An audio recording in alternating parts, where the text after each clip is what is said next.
I invite you to listen to the story, I Was Beaten Until My Leg Broke, by my mother-in-law. My husband smirked and told me to learn my lesson. 3 days later, they smugly came to the hospital. One sentence from the doctor left them paralyzed. On a chilly, late autumn evening in Boston, I dragged my exhausted feet homeward. Stepping through the front door of our narrow, historic brownstone, the suffocating, frigid atmosphere of Vance's family hit me instantly. My husband, Vance, was sprawled on the leather living room sofa, one leg crossed over the other, eyes glued to his iPhone. My father-in-law, Harrison, sat with a mug of black coffee, glaring at the Fox News broadcast on the flat screen. Neither of them bothered to glance my way or ask how my grueling day at work had been. "You're home. Get in the kitchen and make dinner. Are you trying to starve this house to death?" The shrill, acidic voice of my mother-in-law, Beatrice, echoed from the hallway bathroom. I let out a long sigh, swallowed the lump in my throat, rolled up my sleeves, and stepped into the cramped galley kitchen. During dinner, as the family sat around the dining table, Beatrice took one sip of the New England clam chowder I had rushed to make. Suddenly, she violently shoved the steaming bowl off the table, sending it crashing onto the hardwood floor. Thick, scalding soup splattered all over my blouse. "Are you cooking for pigs?" Beatrice hissed, her eyes locking onto me with pure malice. "It's so salty. How is anyone supposed to swallow this?" Normally, I would have bowed my head, apologized, and let it go.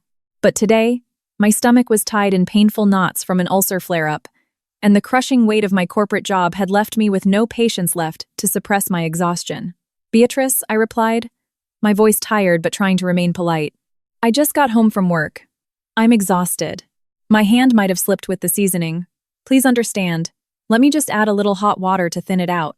I work full-time to bring money into this house, too. I don't just sit around playing games. You don't need to speak to me like that."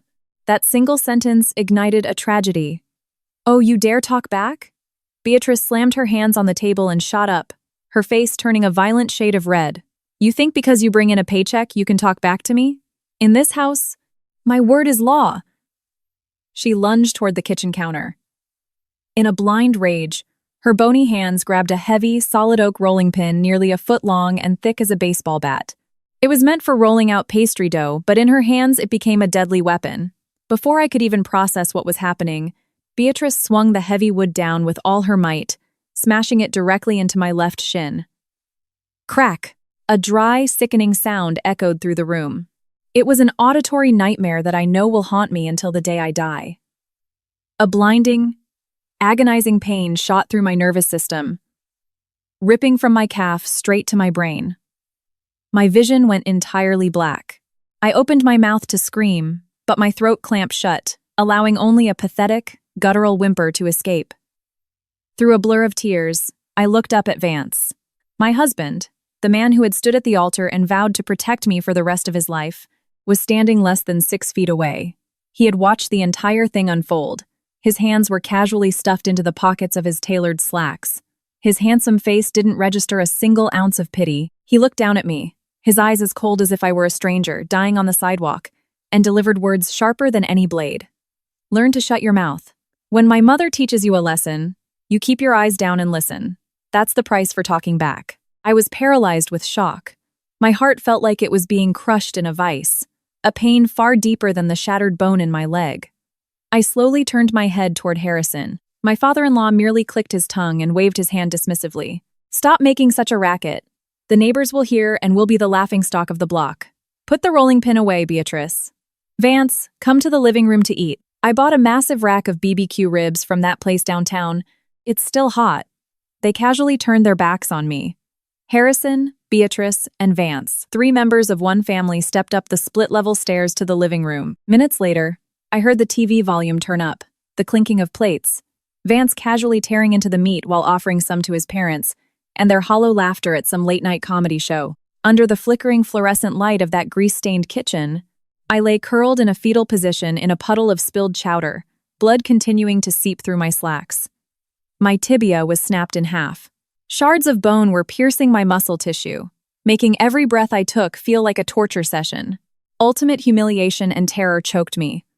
If I just lay here, I would bleed out or develop gangrene and lose the leg entirely. In this narrow, soundproofed brownstone, no one would hear my cries for help. Those demons masquerading as my family would let me rot here.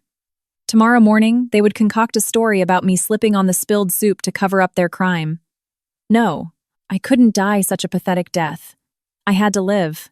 A primal survival instinct roared to life inside me. I bit down on my lip until it bled to muffle my own groans, terrified they would hear me upstairs.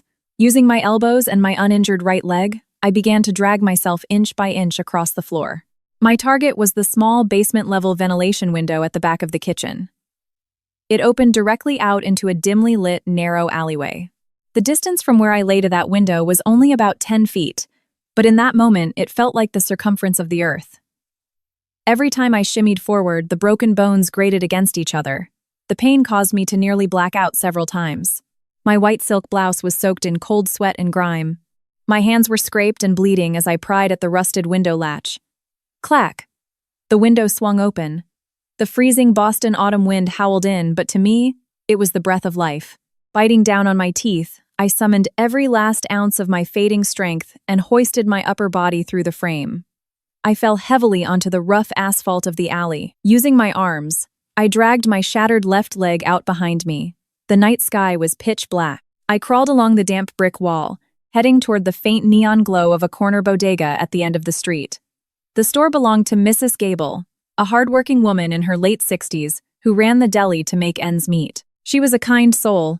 Whenever I worked late, I would stop by to buy a bottle of water, often telling her to keep the change. Mrs. Gable was currently bent over, stacking plastic crates of milk outside her door to close up shop. I forced my hoarse, agonizingly weak voice out. Mrs. Gable, please, help me. Hearing the strange noise, she pulled a flashlight from her apron and shined it into the dark corner. The beam swept over my pale, sweat-drenched face and my blood-soaked leg. She jumped back, dropping a crate. Sweet Jesus! Sloan? Mrs. Gable rushed over, dropping to her knees on the pavement. Her weathered, wrinkled hands shook violently as she touched my shoulder. Why are you covered in blood, honey? Who did this to you? Oh my lord, your leg is completely snapped. Don't call my house, I begged, gripping the hem of her thick cardigan, tears finally streaming down my face. Call 911. Get me an ambulance. They'll kill me, Mrs. Gable. Seeing the absolute primal terror in my eyes, Mrs. Gable, with the sharp intuition of a woman who had seen the dark side of city life, instantly understood. She didn't ask another question. She quickly stripped off her own thick wool coat and draped it over me to ward off the shock and the cold. Don't you worry, sweetheart. I'm right here. I'm calling 911 right now. Just hold on a little longer. God sees everything, honey. As Mrs. Gable frantically spoke to the dispatcher, I leaned back against the freezing brick wall and stared up at the light-polluted Boston sky. Muffled laughter still echoed from the second floor of the brownstone down the alley, plunging the final daggers into the foolish, desperate love I had tried to salvage over the past 3 years. That bloody autumn night, the submissive, enduring woman inside me died. As the wail of the ambulance sirens tore through the silent night, a fire of pure hatred and a will to fight back ignited in my chest. Karma was coming, and this war had only just begun. The sharp smell of medical alcohol shocked my senses, making me wince. My heavy eyelids fluttered open. I was met with a stark white ceiling and blinding surgical lights. The pain in my left calf throbbed like thousands of needles driving into my bone marrow, reminding me that last night was not a nightmare. You're awake. Don't make any sudden movements. A deep, steady voice spoke. A doctor in his 40s, his badge reading Dr. Sterling, Orthopedic Surgery, stood by my bed holding an iPad. Next to him was Nurse Delaney. Her eyes were rimmed with tears as she looked down at my leg, which was now encased in a rigid, heavy plaster cast. Your tibia was fractured and splintered into multiple fragments, Dr. Sterling said, his brow furrowed, his voice tight with suppressed anger. You're lucky, the bodega owner called an ambulance when she did. We had to take you straight into emergency surgery to realign the bones and insert pins. If you had laid there any longer, the swelling would have cut off the blood supply. You would have lost the leg to gangrene. Who did this to you? Was it a mugging? I bit my lip, tasting a bitter metallic tang. It was my mother-in-law, Both Dr. Sterling and Nurse Delaney froze. Delaney let out a horrified gasp. Oh my God. In this day and age? You weigh barely 110 pounds. And she. I'm calling the police right now. This is aggravated assault with a deadly weapon, doctor, Sterling said firmly, pulling his smartphone from his white coat pocket. You need to file a report so the authorities can step in immediately. Wait, doctor. Please, I panicked, trying to lunge forward to grab his arm, but the pain forced me to collapse back onto the mattress. I gasped for air, my hands gripping the bedsheets tightly. Don't call the police right now. Please. Are you out of your mind? Dr. Sterling snapped. Are you going to let them get away with this? Are you scared of retaliation? There are restraining orders and laws to protect you. I shook my head, tears pooling in my eyes, but my gaze was terrifyingly cold. You don't understand how they operate. My husband is a corporate sales director. He's incredibly manipulative. My father-in-law is a retired city bureaucrat with connections all over town. If we call the police now, while I'm lying here alone and helpless, they will immediately destroy the weapon and claim I fell, or that I did this to myself. I don't have hard proof yet. If the police show up now, I'll lose. It will only tip them off. Dr. Sterling paused. He looked deep into my eyes, seemingly recognizing the chilling rationality of a woman who had been pushed entirely to the brink. He sighed and put his phone away. So what's your plan? Just lie here and wait for them to finish the job? Delaney. I turned to the young nurse, my eyes pleading. Can I please borrow your phone for a few minutes? Mine is still at the house. She quickly unlocked her phone and handed it to me. My trembling fingers dialed a familiar 10-digit number. With every ring, my chest tightened.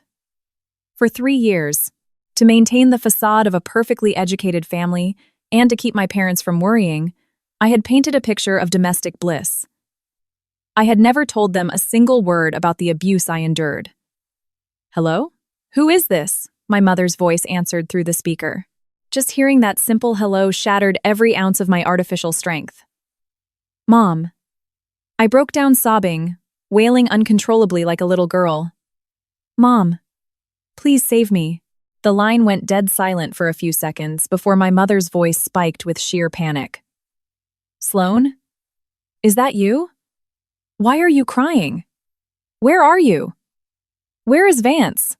I heard a clatter, and then a firm, deep voice took over the line. It was my father, a retired Marine Corps veteran. Sloan, it's Dad. Take a breath and tell me what happened. Who hurt you? Dad. I'm in the orthopedic ward at Mass General. Vance's mother. She took a solid wood rolling pin and smashed my leg to pieces. Vance just stood there and watched me bleed out. He didn't even try to stop her. What? My father's roar echoed through the phone like thunder. I could vividly picture his face turning purple, his veins bulging. Those sons of bitches. I'm going to drive over there and tear their house down right now. Martha, grab your coat. Call your brothers. Dad, listen to me first, I yelled, desperately wiping the tears from my face to regain my focus. You absolutely cannot go to their house to confront them. That is exactly what they want. They will bait you, call the cops, and have you arrested for trespassing and assault. Please, Mom and Dad, come straight to the hospital. Do not let them know you know the truth yet. And we just let them get away with it? My mother wailed in the background. Never. I ground out each word, sharp as a scalpel. Dad, I need you to call Uncle Silas.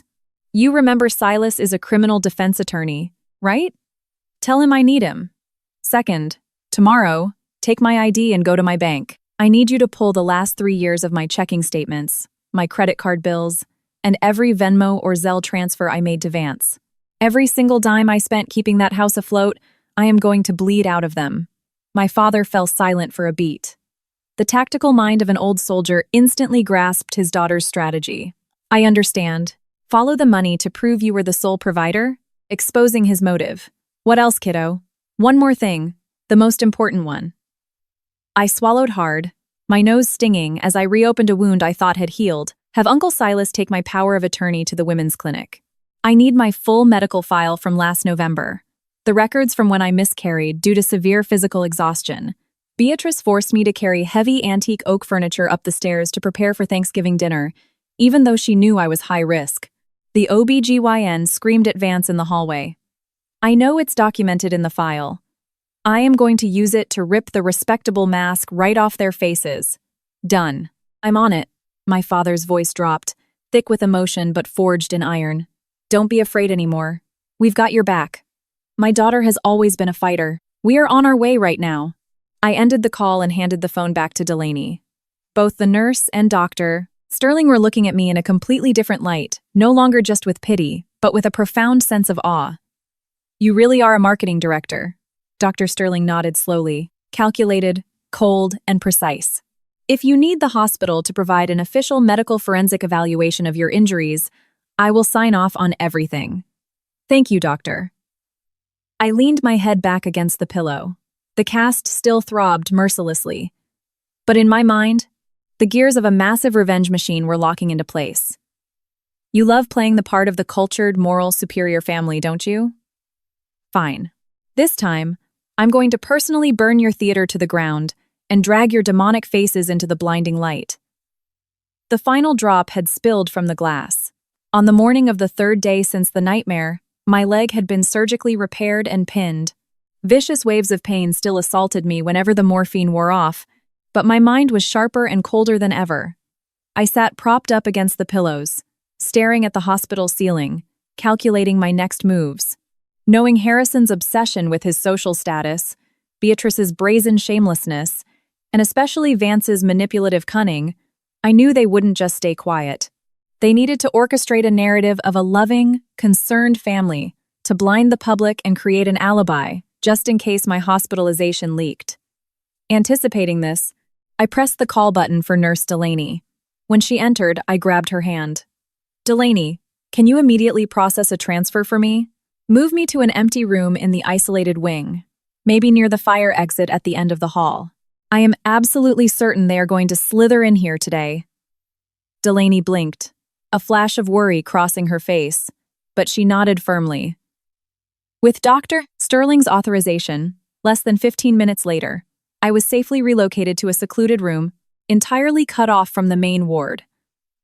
Before leaving, Delaney deliberately left her secondary work phone on my bed. I dialed an internal extension to the phone she kept in her pocket. Keep it on speaker so I can hear, Delaney winked. Doctor, Sterling and I are out at the nurse's station.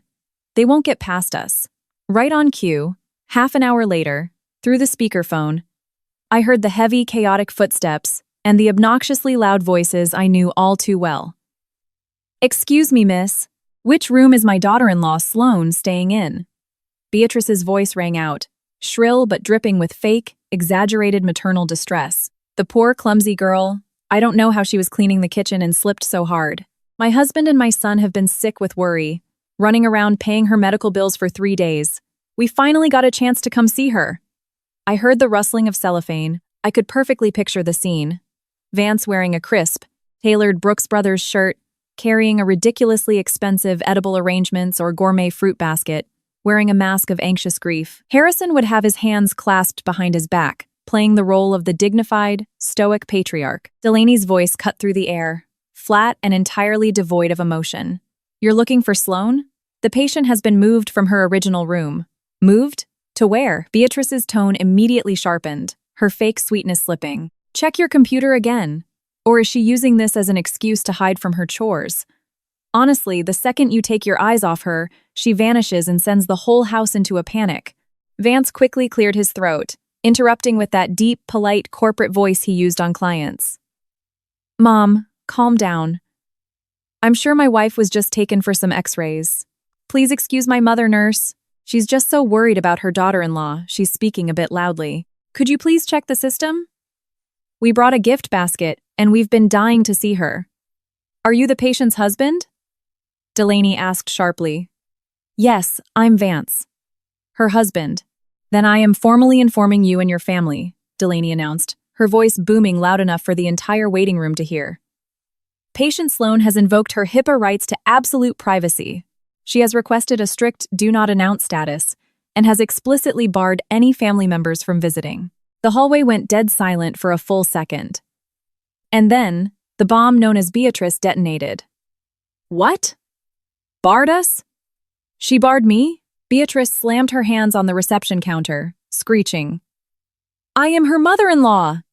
That ungrateful little bitch thinks just because she makes a few bucks she can act like a diva. You drag her out here right now.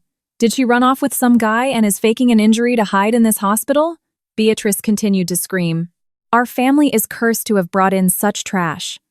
The commotion immediately drew the attention of dozens of patients and visitors in the lobby. Whispers erupted. Jesus, who screams at their daughter-in-law in a hospital? I bet she treats her like garbage at home. At that moment, Harrison finally stepped up, trying to play the peacemaker. All right, Beatrice, keep your voice down. You're embarrassing Vance in public. Nurse, just do us a favor and tell Sloane her parents are here to take her home. Family matters should be dealt with behind closed doors. She's just throwing a tantrum and wasting our money staying here. Inside my isolated room, I gripped the bedsheets so hard my knuckles turned white. Their audacity had reached a level of sociopathy I couldn't comprehend. They shattered my bones, then brought a fruit basket to put on a play. When the play failed, they publicly accused me of having an affair and faking it. Just then, Dr. Sterling's booming, authoritative voice sliced through the chaos. What is the meaning of this disturbance in my ward? Doctor, you tell them. Beatrice lunged forward, pointing a gold-ringed finger at the desk. Your hospital is harboring my runaway daughter-in-law. We brought a nice basket to see her, and this nurse won't let us in. How do you run this place? Doctor. Sterling stepped forward, holding a thick medical file stamped with red ink. He stood face to face with the three of them. His razor-sharp gaze swept over the expensive fruit basket in Vance's hands, then locked directly onto Beatrice's face. Did you just use the words tantrum and slipped? Dr. Sterling's voice was like cracking a whip, echoing down the corridor. Sloane was admitted with a fully shattered tibia, folded completely in half. She suffered massive blood loss and had extensive deep tissue bruising, consistent with being battered by a heavy, blunt object. We had to perform emergency orthopedic surgery in the middle of the night. She did not slip. She was brutally, savagely beaten. Gasps erupted from the crowd. A few people covered their mouths in horror. Vance stammered. I transferred her to a secured, undisclosed wing to protect her life and keep her away from her abusers, Doctor. Sterling delivered the final blow. Her entire medical file, the X-rays, and the forensic injury report have been signed off by the medical board and sealed. If you are her family, and you let her get to this state, this is no longer a behind-closed-doors matter. This is a felony aggravated assault. All the color drained from Vance's face. He stumbled back a step, the expensive fruit basket trembling violently in his hands. Desperately trying to salvage his pristine reputation, he stuttered. Doctor. What are you talking about? There must be a mistake. My wife. She fell. How could a fall shatter a bone into pieces like she was hit with a baseball bat? Doctor. Sterling took an imposing step forward. Do you think you can outsmart modern medicine and the law? Now, are you going to leave this hospital on your own? Or do I need to have hospital security and the Boston police haul you out in handcuffs for trespassing and disorderly conduct? The crowd couldn't hold back anymore. Fingers pointed, and harsh condemnations flew. Look at him in his fancy suit, letting his mom beat his wife. What a coward! Those old people look so snobby, but they're monsters. Call the cops, Doc. Lock those psychos up! Dozens of disgusted glares pierced through their facade. The mask of the respectable, highly educated family had officially shattered. Beatrice went completely mute, her face ashen. Harrison lowered his head, grabbed his wife's arm, and spun around. Vance darted there, in panic before sprinting after his parents like a thief caught red-handed, abandoning the expensive fruit basket next to a hospital trash can. Through the phone speaker, I heard the rapid, panicked slapping of their shoes as they fled. I slowly disconnected the call and looked out the hospital window. The autumn sky was crystal clear, not a cloud in sight. Their first theatrical act had failed miserably, and I knew the humiliation they suffered today was merely the appetizer for the hurricane I was about to unleash on them. That afternoon, the golden, fading sunlight spilled through the blinds, casting long shadows across my stark white blanket. I was leaning against the pillows, eyes closed in rest, when my new phone, a burner my dad had rushed to buy me that morning, vibrated violently. The caller ID was Vance's number. He had somehow tracked down my new line. I took a deep breath, swiped the screen, and hit the record call button before lifting it to my ear. Sloan? What room are you in, honey? I've been so worried about you. Vance's voice was smooth, deep, and dripping with fake concern. It was the exact tone he used to gaslight me after every screaming match we ever had. He spoke so effortlessly, as if his mother obliterating my leg with an oak rolling pin the night before was just a minor, unfortunate accident. I ground my teeth together to suppress the bile rising in my throat and replied with the coldest voice I could muster. What do you want? Did you throw your gourmet fruit basket in the trash? Your little performance in front of the doctor failed, so now you want to act for me over the phone? Come on, babe. Why are you talking like that? Vance let out a forced chuckle, trying to gloss over his utter humiliation. My mom is getting old. You know how she gets. She just got a little too angry and lost control of her hands for a second. You're the daughter-in-law. You just have to swallow your pride a bit to keep the peace. Let bygones be bygones. Be a good girl. Tell me your room number, and I'll come take you home. Staying in the hospital is expensive, and it's ruining our family's reputation. Do you want people laughing at us? Reputation. I let out a bitter, mocking laugh. The reputation of a man who watches his mother use a weapon to snap his wife's shin in half? You call that losing control of her hands? Does a slight slip of the hand require enough brute force to shatter a tibia into fragments? Instantly, Vance's tone shifted. The good guy mask slipped entirely, revealing his true nature.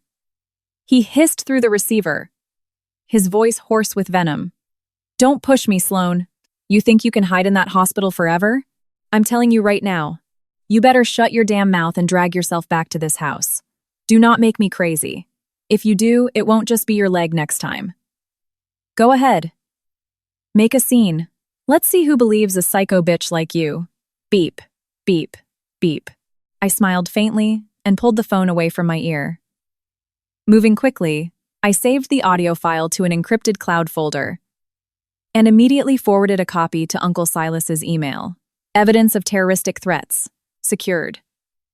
By the next morning, the first lightning strike of my retaliation hit.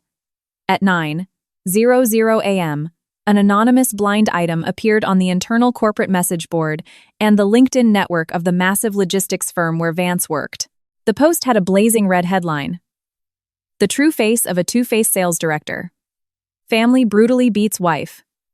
Shatters leg. The content, brilliantly drafted by Uncle Silas, named no names. But the details: a 31-year-old sales director with the initial V, living in a historic South Boston brownstone, whose wife is a marketing lead, who wears tailored suits to work but enables horrific domestic violence at home, pointed the crosshairs squarely at him. Crucially, the post included an attachment, a high-res photo of my X-ray showing the tibia cleanly snapped in half. Though the patient name was redacted, the visual shock value was undeniable. Less than an hour after the post went live, my phone blew up. This time, it wasn't calls, but a barrage of rapid-fire iMessages from Vance. What the F? Did you post on the company network? Are you trying to get me fired, you malicious bitch? The VP of HR just pulled me into his office. Take it down right now and post a retraction. If you don't, I will kill you. I swear to God I will kill you. I calmly opened the texts and took screenshots of every single threat, capturing his frantic, cowardly panic. Every curse word he sent was a nail in the coffin of the corporate career he loved more than his own life. At 3:00 p.m. that afternoon, my hospital door clicked open. It wasn't Delaney or Dr. Sterling. It was Harrison. He had on a tucked-in polo shirt and a fedora, his eyes darting nervously down the empty hallway before he slipped inside and bolted the door. He must have bribed a janitor or slipped in during shift change to find my room. Harrison slowly pulled up a plastic visitor's chair and sat next to my bed.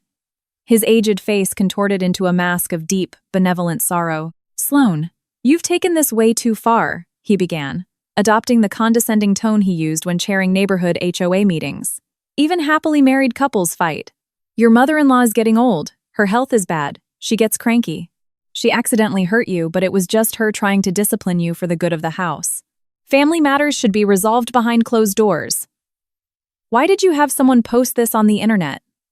It's ruining Vance's career. How are your mother and I supposed to show our faces in the neighborhood?" I looked at the 6'2" old man sitting in front of me, nausea rising in my chest again. The hypocrisy of this family ran deep in their veins. "You sound so incredibly righteous," I sneered, my eyes dead. "You call it discipline? Who disciplines someone by smashing a solid oak rolling pin into their shin? You're worried about showing your face? Did you care about my life when I was bleeding out on your kitchen floor while you sat on the couch eating BBQ ribs? Where were your morals then?" Harrison's face darkened. He clenched his fists and rested them on his knees. "Don't you dare speak to me like that. Don't think just because you make a decent salary you can disrespect your husband's family. Let me tell you something. If you push for a divorce, Vance will drag this out in court and bleed you dry. We will ruin your reputation in the corporate world. People will look at you like a psycho who made all this up. Take that post down right now, sign your discharge papers, and I'll hire a private car to take you home so we can care for you. We'll pretend none of this ever happened." Pretend it never happened? Give me back an unbroken leg, then we can talk about pretending. I pushed myself up on both hands, ignoring the sharp pain in my leg. My eyes blazed, locking onto the pathetic coward in front of me. "You say I make a decent salary? Do you know who paid the $15,000 to fix the roof of your precious brownstone last year? Who maxed out their Amex for the $5,000 security system? That 7.5-inch flat screen you watch Fox News on every night? It cost $2,000, transferred straight from my checking account. Even the leather sofa Vance was lounging on while he watched me get beaten was bought with my Christmas bonus." Harrison's jaw dropped. He was completely speechless. His face turned beet red, then sickly pale. "You and Beatrice have your pensions. Vance has a huge salary. But his money goes strictly toward his tailored suits, his golf trips, and playing the big shot with his frat buddies. For 3 years, groceries, utilities, and every emergency in that house fell on my shoulders. I have spent tens of thousands of dollars just to serve a pack of demons wearing human skin. You, Harrison trembled, pointing a liver-spotted finger at me, his voice breaking. "You dare call your in-laws demons? I haven't called the Boston police yet to charge you as accessories to attempted murder. That's me showing mercy." I jerked my chin toward the door. "Get the hell out of my room before I press this call button and have security drag you out. And tell your precious son to get a good defense lawyer. He's going to need one." Harrison stumbled to his feet, his legs wobbling. The arrogant, patriarchal aura he brought into the room had vanished without a trace. He scurried out, his hands shaking as he slammed the door shut, running away from the ugly truth. I fell back onto the pillows, panting heavily. There was no room in this war for weakness or forgiveness. The net was cast, and the demons were beginning to thrash desperately in the cage they built themselves. On the morning of the 5th day, I was struggling to sit up and do some basic toe-wiggling exercises when the door flew open. Nurse Delaney burst in, her face pale and her breathing ragged. She quickly locked the door behind her and rushed to my bed. "Sloan, it's really bad," Delaney gasped, clutching her chest. "Your mother-in-law, Beatrice. She's throwing a massive fit down in the main lobby on the 1st floor. She dragged 3 or 4 older women with her. They look vicious." I frowned, dropping the magazine I was holding. "What is she doing? Trying to search room by room to drag me out? No." Delaney shook her head wildly. "She's rolling around on the tile floor in the main reception area, screaming her head off. She's telling everyone walking by that you are severely schizophrenic, that you took a hammer and smashed your own leg to pieces, and now you're framing her family to extort them for money. A huge crowd is forming. Security is trying to get them out, but her friends are physically pushing the guards away." Hearing this, I didn't feel angry. Instead, I let out a laugh, a cold, bitter, but entirely lucid laugh. Exactly as I predicted. After the corporate warning shot at Vance's job, and after humiliating Harrison yesterday, their family had entered full-blown panic mode. When evil people are backed into a corner, they will stoop to the lowest, most despicable tactics to save themselves, including playing the victim while actively destroying you, Delaney. I looked up at the young nurse, my gaze ironclad. "Can you do me the biggest favor right now? Just tell me." "I'm ready." She nodded determinedly. I handed her my burner phone. "Take the stairs down to the lobby. Take off your scrubs. Throw on a hoodie or a jacket so you blend in with the visitors. I need you to record her entire performance. Get a clear shot of Beatrice's face and her friends. Capture every single defamatory word she says. Do not let them see you. Don't worry, I won't miss a second.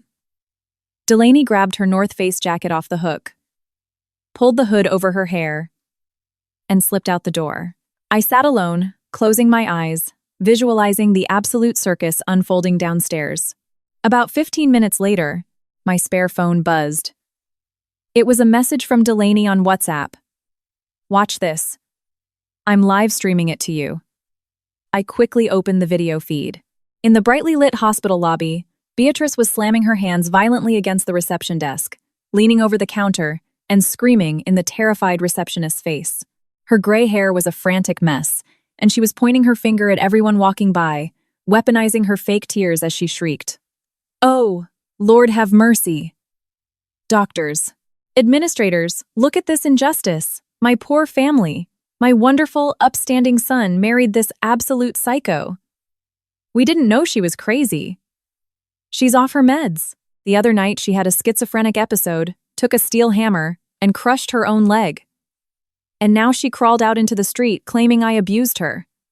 God in heaven, we are innocent. Next to Beatrice, a heavyset woman in her 60s, one of her church friends, was loudly backing her up. It's true, folks. This girl has had psychiatric records since college. She's mentally unstable. Now she wants a divorce and wants half the equity in their $2 million South Boston brownstone. So she's framing her husband. She's an evil gold digger. The murmur of hundreds of bystanders sounded like a kicked hornet's nest. Some looked skeptical.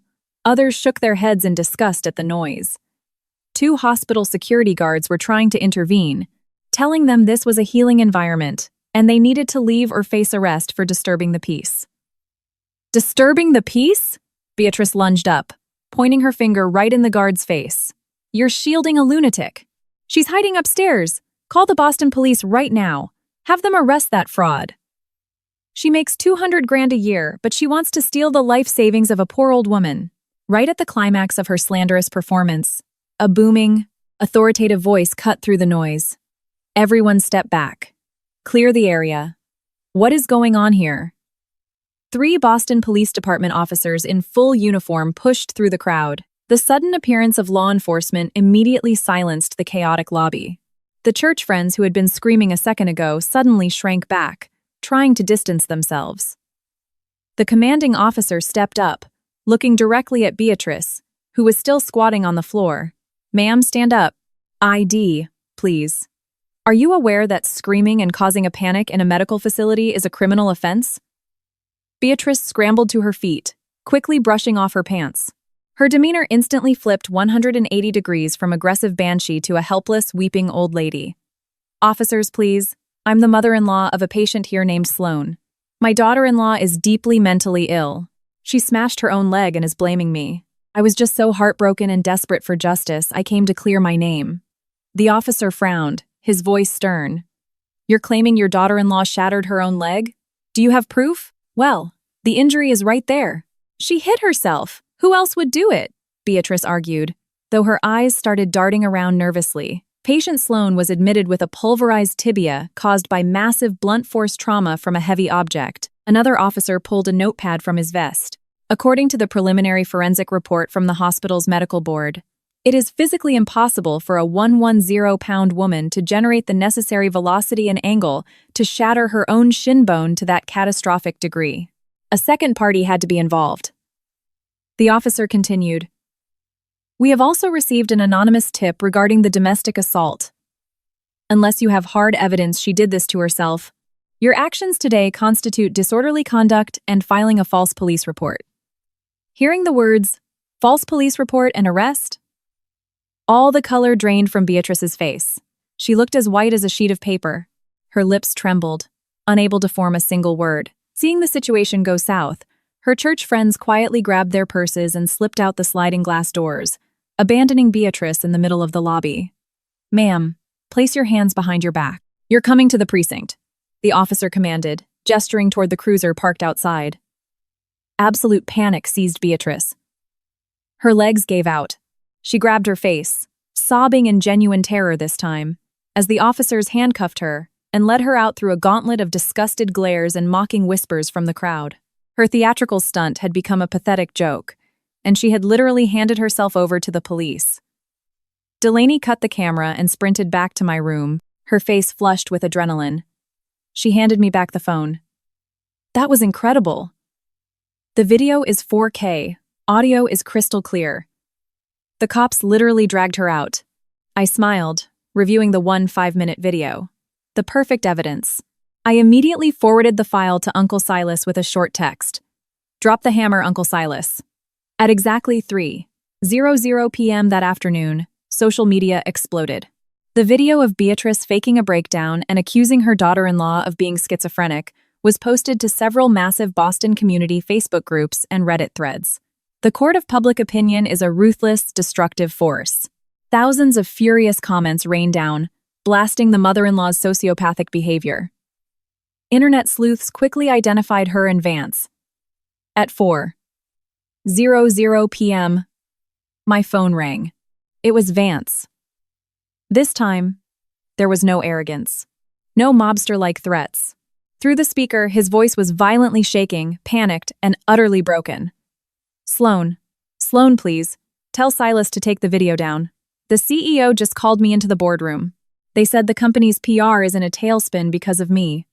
I've been suspended indefinitely without pay. If this doesn't blow over in 3 days, they are terminating me with cause. It took me 5 years to make director.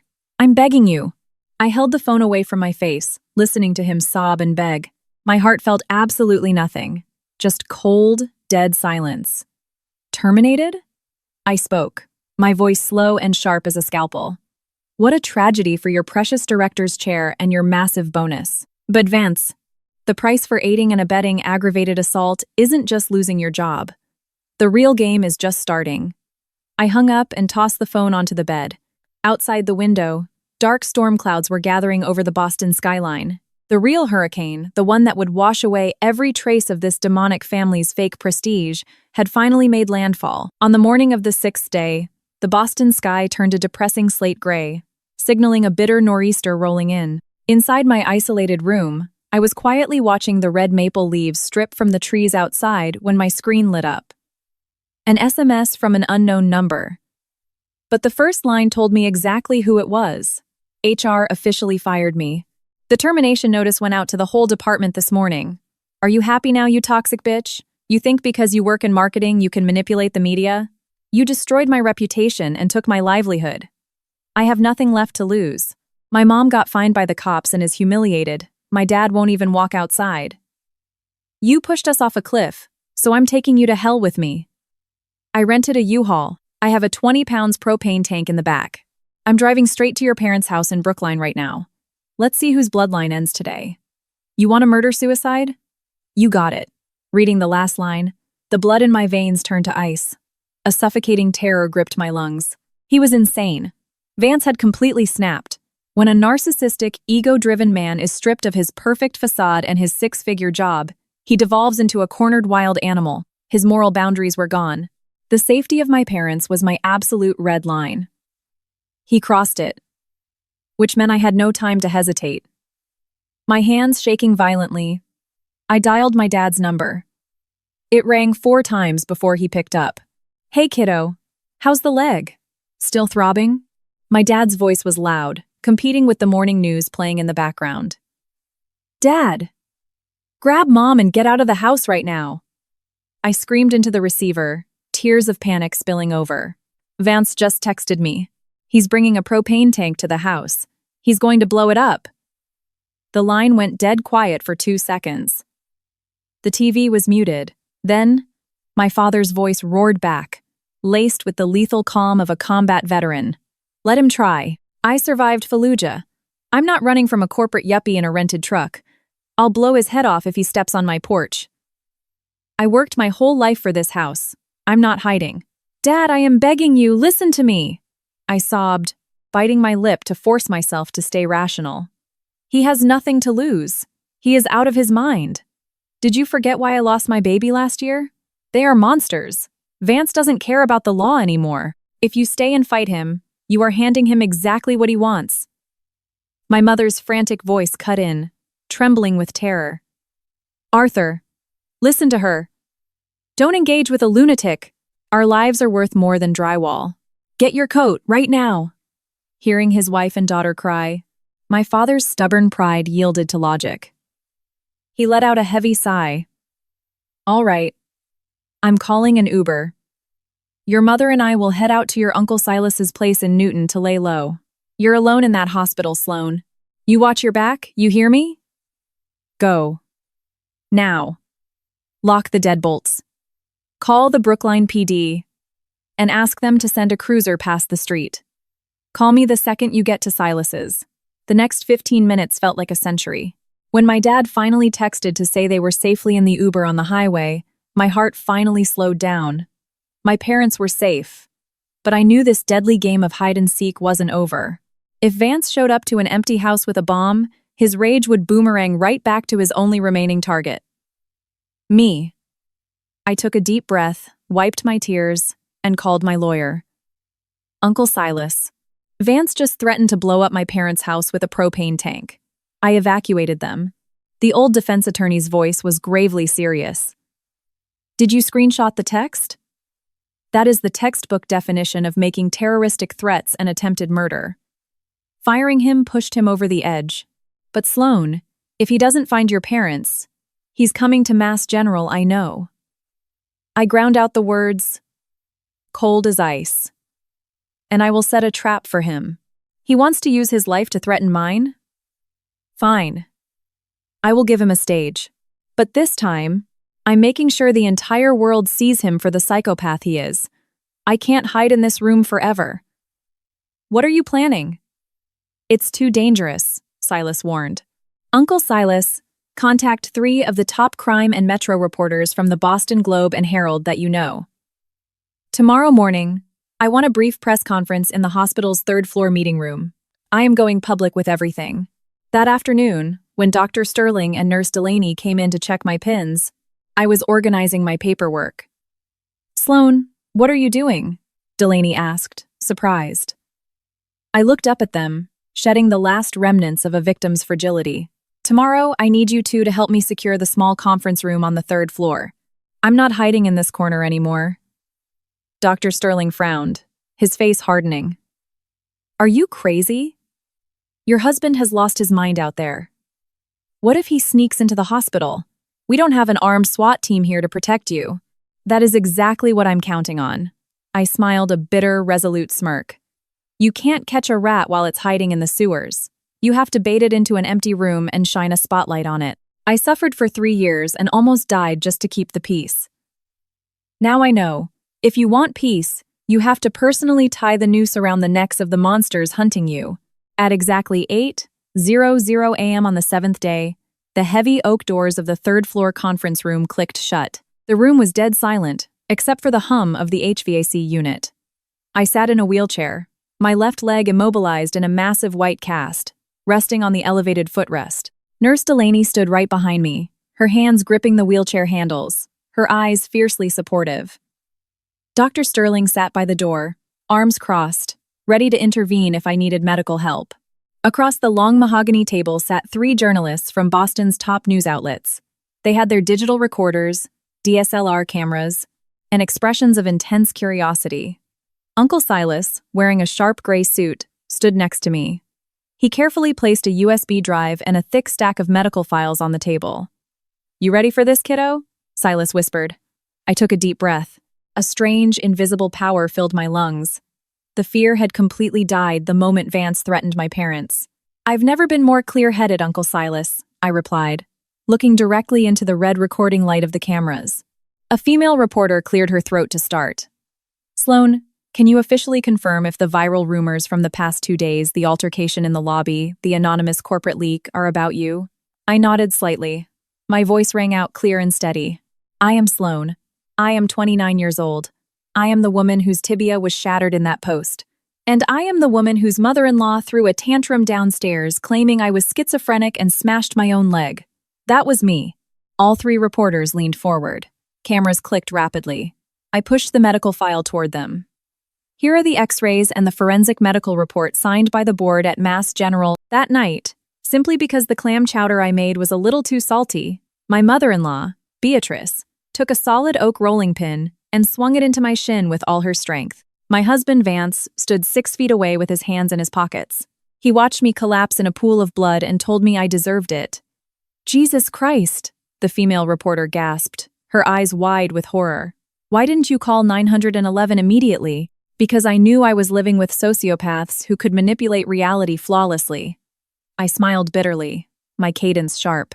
If I hadn't pried open a basement window and dragged my broken body into the alley to find help, they would have staged a slip and fall the next morning. If I had called the police without evidence, it would be my word against 3 of theirs. I needed time for them to rip their own masks off. Uncle Silas opened his laptop, plugged in the USB, and played the first audio file. Vance's deep, threatening voice echoed clearly through the room. "Don't push me, Sloan. Do not make me crazy. If you do, it won't just be your leg next time." Next, Delaney's stealth video of Beatrice screaming in the lobby about my schizophrenia played on the projector, immediately followed by the BPD officer utterly shutting down her lies. And this? I slid my burner phone into the center of the table. The screen displayed the SMS I received yesterday. After being fired for the scandal, instead of remorse, he threatened to drive a U-Haul with a 20 pounds propane tank to my parents' house, to blow it up in a murder-suicide. This family doesn't just commit domestic violence. They are remorseless, homicidal monsters. The room fell into a chilling silence. The cold, calculated malice radiating from the evidence made even the hardened crime reporters shudder. Uncle Silas stood up straight and looked at the primary camera. Members of the press. Initially, my client only wished to secure a divorce and reclaim the finances that were leached from her by her abusers. However, due to the severe escalation and terroristic threats against her family's lives, we can no longer wait. Silas pulled his phone from his suit pocket, put it on speaker, and set it on the table. He dialed "Neenan ain't," ring, ring. The sound pounded against the tense air of the room. 911? What is your emergency? A dispatcher answered. Yes, my name is Silas. I am a criminal defense attorney representing Sloan, a patient currently located at Massachusetts General Hospital. We have members of the press present. We are formally reporting an immediate threat to life. The suspect is Vance, age 31, residing in South Boston. He has already been implicated in a severe aggravated assault causing grievous bodily harm to his wife. Furthermore, he is currently threatening to use an explosive device, a propane tank, to commit a homicide against the victim's family. We are requesting an immediate Boston PD armed response at the hospital for an active threat to life. I am also forwarding this evidence directly to the district attorney's office to secure an emergency arrest warrant for terroristic threats and attempted murder. Copy that. Dispatching BPD units to Mass Gen and the suspect's residence immediately. Stay secure. Thank you. Silas hung up. I let out a long sigh and leaned back in the wheelchair.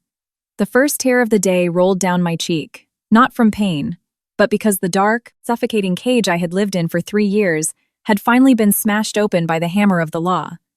By 1:00 p.m., 3 bombshell articles dropped on the homepages of Boston's biggest news sites. The blazing red headlines delivered a fatal blow. Corporate director threatens, bombing after aiding mother in shattering wife's leg. Inside the House of Horrors, wealthy family fakes mental illness to cover up brutality. Chilling audio. Victim crawls through alley to escape abusers. The internet literally exploded. Millions of shares. Tens of thousands of furious comments raging like a Category 5 hurricane. Reddit sleuths posted the exact address of Harrison and Beatrice's brownstone. Neighbors in South Boston finally realized the horrifying truth about the respectable, highly educated family next door. People who used to politely wave at them now stared at their house with absolute disgust. Vance's family was entirely excommunicated from society. BPD cruisers began doing constant laps around their street to ensure they didn't flee or destroy evidence. Vance was now the most hated man in New England, and he was squarely in the crosshairs of the district attorney. The noose I had woven was tight. All I had to do was wait for the killer to thrash in despair. On the morning of the 8th day, I thought the media blitz would force them to surrender. I underestimated the sheer, vile survival instinct of a cornered rat. At 9:00 a.m., Silas walked into my room, looking more stressed than I had ever seen him. He handed me his iPad. "Sloan, look at this." They hired a crisis PR troll farm to hit back. On the screen was a viral Twitter thread from an anonymous family friend. Attached to the tweet was a blurry photo of a prescription pad and a therapy intake form from 10 years ago. It had my name on it. Mild clinical depression. Generalized anxiety disorder. I read the words from my college days. I was 19, crumbling under the weight of finals and working 2 jobs, and I took medication for 3 months. They dug up your old college therapy records to gaslight the public. Silas scowled, slamming his fist on the table. They are pushing a narrative that you have a documented history of delusions. They're spinning the audio of the bomb threat, claiming Vance was just an innocent man pushed to the brink of a nervous breakdown by a psychotic wife who ruined his career, and he misspoke in a moment of pure grief. I squeezed my plastic water bottle so hard it crinkled loudly. Their depravity had no floor. They were willing to weaponize a decade-old mental health struggle to destroy my credibility. Just then, Nurse Delaney poked her head in. "Sloan, there's a woman here named Muriel. She says she's Vance's aunt." The police detail downstairs checked her out. No weapons. "Do you want to see her?" Silas and I exchanged a look. Aunt Muriel, Harrison's younger sister. In that house of demons, Muriel, who lived out in the suburbs, was the only one who showed me an ounce of pity. She would quietly slip me leftovers or sigh sadly when Beatrice was screaming at me. "Let her in?" I nodded. Muriel walked in. She was frail, wearing a frayed wool sweater. The moment she saw me in the wheelchair with the massive cast, she covered her face and sobbed. "Sloan, oh God, my family has sinned against you." She dropped to her knees by my bed, her calloused hands gripping mine. "Get up, Aunt Muriel." I pulled her up gently. "What Vance and his parents did has nothing to do with you. Why are you here? If they find out, they'll turn on you." Muriel wiped her tears, reached deep into her sweater pocket, and pulled out an object wrapped in a plastic grocery bag. It was an old, cracked iPhone 8. "Harrison called me over this morning to talk about pooling money for Vance's bail," Muriel whispered, her voice choking. I went upstairs to clean their room, and I found this old phone buried in a drawer. I don't know much about technology, but as I walked past the door, I overheard Vance whispering to Beatrice. He said, "We have to destroy my old iPhone. It has the videos I took of you hitting her. If the cops get a warrant and recover that, we are all going to federal prison." Hearing that, my blood ran cold, Muriel cried. I slipped it into my pocket and took an Uber straight here. She placed the cold phone into my hand. Her eyes were full of guilt and iron resolve. "They are my blood, and it hurts. But my conscience won't let me cover for monsters. Take it. See if it helps. I know they're trying to call you crazy. Thank you. I will never forget this." I squeezed her hand tightly. After Muriel rushed out, Silas immediately called an IT forensic specialist from his law firm. Within 30 minutes, the tech guy arrived with his laptop and cables. Because the phone was an older model with a 4-digit passcode, he used bypassing software to crack it. The clicking of the keyboard in the silent room made my heart pound. 45 minutes later, the laptop screen flashed. The device was unlocked. There was a hidden, password-protected folder. The folder was named Goldmine. "I'm in. You both need to see this," the IT guy said, stepping back. I grabbed the mouse and opened the folder. The moment I did, a wave of sheer, horrifying numbness washed over my scalp. A terrifying chill shot down my spine. Inside were dozens of short video clips and hundreds of screenshots from an iMessage group chat spanning 3 years. I clicked the first video. It was filmed through a crack in a door. In the video, I was on my hands and knees scrubbing dog urine off the hardwood floor because Beatrice's poodle had an accident. Beatrice was standing over me, whipping my back with a broom handle and calling me worthless. The most horrifying part? At the 1-0-second mark, Vance's muffled laughter could be heard right next to the microphone. He had been standing outside the room, secretly recording his mother abusing his wife, deeply amused. Trembling, I opened the screenshots. It was a group chat with Vance and 3 of his frat buddies, titled The Predators. Vance, the 12th of May 2022. "Just gassed my mom up to slap the bitch across the face today. You gotta put women in their place, boys." Buddy 1. "Bro, she brings in $90K a year. If you let your mom beat her and she leaves, there goes your cash cow." Vance, "You're stupid. You gotta play good cop, bad cop. Mom hits her. I buy her flowers and say my mom has dementia. She's got massive daddy issues. She eats it up. She works even harder to prove herself to my family. That $15K roof repair? I manipulated her into maxing her Amex for it. Give it 2 more years. I'll force her to put my name on her 401K, drain her dry, and kick her to the curb for a 2-year-old. Then, I found the screenshot about the night I miscarried. Vance. August 2022. Wife lost the baby. Thank God. 1 less mouth to feed, no diapers to buy, and she can get back to working full-time to pay my mortgage. Mom forced her to carry a 40-pound oak credenza up the stairs, and the stress popped the kid right out. Saved me $500 at the abortion clinic. Son of a bitch! Uncle Silas slammed his fist down so hard a glass of water shattered. The seasoned defense attorney, a man who had seen decades of gruesome criminal trials, was completely pale, his eyes bloodshot with pure rage. He is not a human being. He is a parasitic psychopath. I couldn't even cry. The grief in my throat transmuted into an absolute, hyper-dense, razor-sharp hatred. My 20s, my sacrifices, my patience, the life of my unborn child, all of it was just a calculated, sociopathic business plan Vance had drawn up. He viewed me as an ATM. His family were his enforcers. Silas put a hand on my shoulder, his voice dropping to a lethal, legal calmness. With this smoking gun, their defamation campaign is dead. This is irrefutable. Digital proof of a multi-year conspiracy to commit assault, financial fraud, and extreme psychological abuse. I am exporting this entire drive, sealing it in an affidavit, and driving it straight to the district attorney's desk. I stared at the screen displaying the texts of the devil himself. Do it, Uncle Silas. I gritted my teeth, my voice colder than a Boston winter. Drag this to the light. I will personally hammer the nails into this family's coffin. I will not give them a single inch to breathe. The wall clock ticked methodically. 2:00 a.m. Outside the hospital window, a freak torrential downpour battered Boston. The rain lashed against the glass, drowning out the silence of the isolated corridor. I lay on my side, my eyes wide open, staring into the dark. I wasn't asleep. I was too hypervigilant to sleep.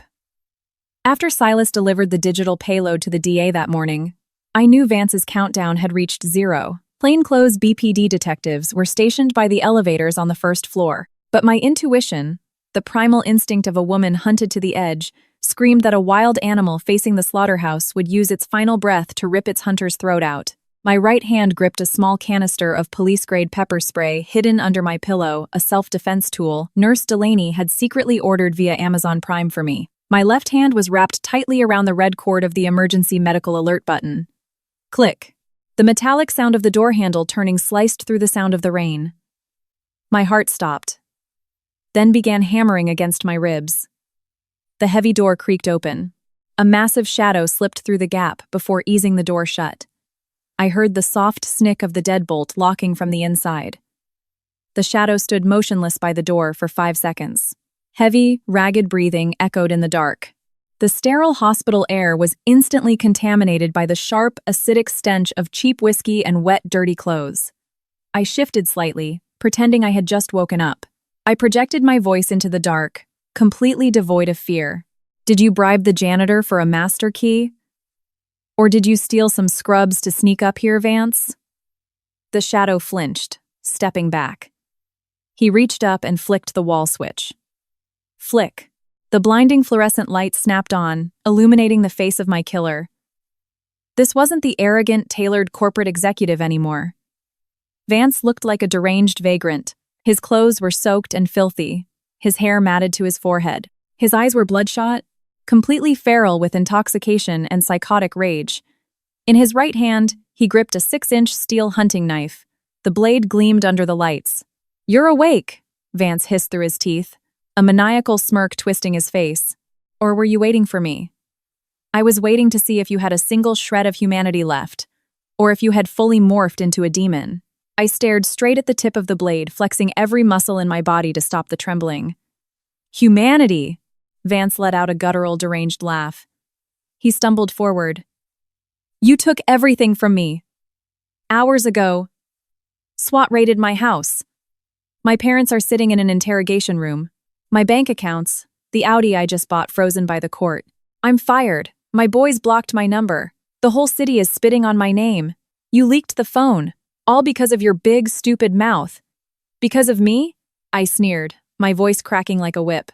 Did I force your mother to shatter my leg with an oak bat? Did I force you to plot for 3 years to bleed my bank accounts dry?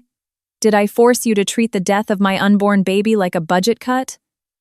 You dug your own grave, Vance. Karma never misses. Shut up! Vance roared like a wounded bear. He lunged forward, channeling every ounce of his ruined life into one lethal strike. I lost everything, but I'm dragging you to hell with me. Go see your dead bastard kid. In the fraction of a second, the blade swung down. My survival instincts took total control. With my left hand, I yanked the medical alert cord violently.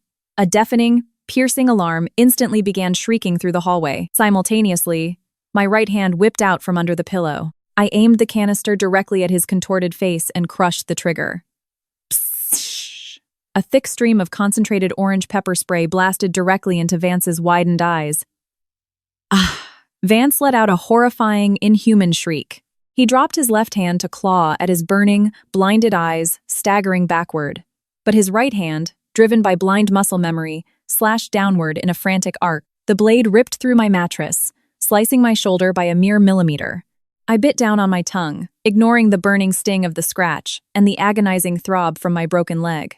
Without wasting a millisecond, I grabbed the metal bed rails with both hands, braced my upper body, pulled back my heavy, plaster-encased left leg, and launched a devastating, piston-like kick directly into his groin. Thud! The rock-solid plaster cast collided perfectly with his most vulnerable point. Vance choked, unable to even formulate a scream. His face turned a sickly shade of purple, his eyes rolling back in his head. The hunting knife clattered onto the linoleum floor. He collapsed, clutching himself, writhing and convulsing on the ground like a crushed insect. Heavy boots thundered down the hallway. Smash! The locked wooden door was kicked off its hinges. 2 BPD detectives with drawn Glocks, accompanied by Dr. Sterling and hospital security, swarmed into the room like a tactical strike. Flashlights cut through the chaos. Boston PD, drop the weapon. Do not move. The detectives instantly dogpiled Vance, slamming his face into the floor. The cold click-clack of handcuffs locked his wrists behind his back. Foaming at the mouth, his face covered in pepper spray, snot, and tears, Vance thrashed wildly, screaming blindly into the floor. You wait, you bitch! I'll get out. When I get out, you're dead. I sat up against the headboard, chest heaving, my hospital gown drenched in cold sweat. Doctor. Sterling rushed to my side, quickly examining the scratch on my shoulder and checking my cast. When he confirmed I was okay, he looked at me with a mixture of absolute awe and terror. I wiped the sweat from my brow, looked down at the pathetic creature pinned to the floor, and spoke.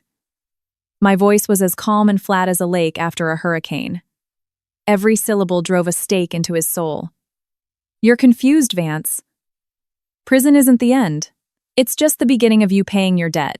Aggravated assault, felony financial fraud, making terroristic threats, and now, attempted murder of the first degree. Have fun sitting in a concrete box for the next 20 years, thinking about your precious reputation. The detectives hauled him to his feet and dragged him out of the room. His screams echoed down the hall until they faded into the sound of the pouring rain. The acrid smell of pepper spray hung in the air, but to me, it smelled like absolute freedom. The bloody night was over. The velvet curtain hiding the horrors of that brownstone had been torn down and burned.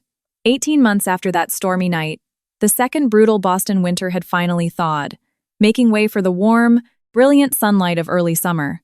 The light cascaded over the grand stone steps of the Suffolk County Superior Courthouse. The courtroom was packed to absolute capacity. Reporters from major networks, internet true crime bloggers, and even former neighbors from South Boston filled the wooden pews. I sat at the prosecutor's table, resting my hands on a pair of sleek aluminum crutches. The cast was gone. After months of grueling physical therapy, I could walk again, albeit with a slight limp. The heavy wooden door opened. 2 bailiffs escorted Vance to the defendant's table. Just 18 months in county jail awaiting trial had erased the arrogant, perfectly groomed sales director. He was emaciated. His cheekbones jutted out. His hair was buzzed short, and the oversized orange Department of Corrections jumpsuit hung off his shrinking frame. His hands shook. His eyes were hollow, sunken pits that refused to look at the gallery. He kept his head bowed as camera shutters fired like machine guns around him. After 5 hours of intense litigation, the sheer volume of irrefutable evidence, the goldmine folder, the audio of the bomb threat, the hospital footage absolutely decimated Vance's defense attorney. The raw, unfiltered reality of a man bleeding his wife dry while organizing her physical abuse was laid bare before the judge. The presiding judge stood, her voice booming with absolute authority. Based on the overwhelming forensic evidence, digital records, and testimony presented, this court finds the actions of the defendant to be exceptionally heinous, premeditated, and driven by financial malice. The act of breaking into a hospital room armed with a deadly weapon constitutes attempted murder. Furthermore, aiding and abetting the grievous assault with a blunt instrument constitutes aggravated assault. The defendant is also found guilty of felony wire fraud and making terroristic threats. The courtroom held its breath. I sentence you, Vance, to 12 years in state prison for attempted murder, and 4 years consecutive for aggravated assault and domestic battery, a total of 16 years in the Massachusetts Department of Corrections. Furthermore, you and your co-conspirators are ordered to pay full medical restitution, punitive damages, and immediate repayment of the $350,000 fraudulently extracted from the victim over 3 years. Hearing the number 16 years, Vance's knees buckled. He collapsed into his chair, burying his face in his handcuffed wrists, weeping loudly and pathetically like a child. His wails echoed in the massive room, met only with the absolute disgust of everyone watching. He whipped his head around, looking at me with bloodshot eyes. Sloan, I'm sorry. I know I messed up. Please, talk to the DA. 16 years is a death sentence for me. Please. I sat perfectly straight, my expression unreadable. I simply shook my head. I had nothing to say to a dead man. As the court adjourned and the bailiffs hauled Vance away, an old man pushed through the gallery doors and stumbled toward the front. It was Harrison. At 62, he now looked like a fragile man in his 80s. His hair was entirely white. He wore a wrinkled, stained dress shirt. Stripped of his bureaucratic arrogance, stripped of his assets which the court had frozen to pay my restitution, he was a hollow shell. Sloan, wait! Harrison staggered toward me, ignoring the cameras, and dropped to his knees right on the courtroom floor. His bony hands clasped together, begging. I'm begging you. Have mercy on us. With Vance locked up for 16 years, who is going to take care of us? After your mother-in-law got arrested for that stunt in the lobby, the stress caused a massive hemorrhagic stroke. She's paralyzed on the left side. She's bedridden. She needs a nurse to feed her and wipe her. The court took all our money to pay you back. How am I going to buy her medicine? Please, write a letter of forgiveness to the judge so they can reduce Vance's sentence so he can come take care of his mother. Uncle Silas stepped forward to block him, but I raised my hand. I leaned on my crutches and stood up. Though I was petite, looking down at the man groveling on the floor, I felt like a giant. Harrison, I spoke. My voice devoid of pity, sharp and final. For 3 years, I gave my youth, my sweat, and my blood to be a daughter to your family, and in return, I got my bones shattered and my bank accounts drained. Now you want to use the concept of family to negotiate a discount on a prison sentence? Harrison choked, muddy tears streaking his wrinkled face. Beatrice had a stroke and is paralyzed in a bed? That is a tragedy, I said coldly. But that is not my fault. That is the bill coming due for her own evil. When she swung that oak bat to shatter my leg, did she think about my future? When she forced me to lift heavy furniture until I miscarried, did she think about the life inside me? Karma is often delayed, which makes people think it doesn't exist. But the bill always comes due. As for the $350,000, that is my money. I bled in the corporate world for that. The court is just returning what was stolen. I turned my back. The rhythmic clack-clack of my aluminum crutches hitting the marble floor echoed loudly, leaving behind the pathetic, desperate sobbing of the old man. Walking out the massive glass doors of the courthouse, the fresh, breezy summer air filled my lungs. Uncle Silas patted my back, smiling warmly. You did incredible, kiddo. The restitution funds should clear into your new account by next week. The storm is over. No one can ever hurt you again. Thank you, Uncle Silas, for everything. I nodded, infinitely grateful for the man who guided me out of the dark. A few days later, I moved into a beautiful, sun-drenched condo overlooking the Charles River. The restitution money allowed me to put a massive down payment on a true sanctuary of my own. My parents drove up from Brookline to help me unpack, and for the first time in years, I saw genuine, relaxed smiles on their faces. That afternoon, wearing a light cardigan, I walked down to the courtyard of my new building. I stood under a massive, ancient oak tree. The late afternoon sun filtered through the green leaves, dancing across my face. I closed my eyes and took a deep breath. There was no smell of medical alcohol, no smell of stale grease in a cramped galley kitchen, no sound of vicious, biting insults scratching at my eardrums. There was only the scent of the river, of freedom, and of life regenerating in my cells. My 3 years of humiliating endurance, followed by my 18-month war of vengeance, had finally ended. My leg would always bear a long surgical scar, but my soul was completely healed. The brutal nightmare had passed, leaving me with a truth carved into my bones. Submitting to evil will never buy you peace or a happy home. It only feeds the monsters. The only weapons that will ever protect you are your dignity, your courage, and your mind. The dawn after the hurricane is always the most beautiful, as long as you have the courage to tear down the dark yourself.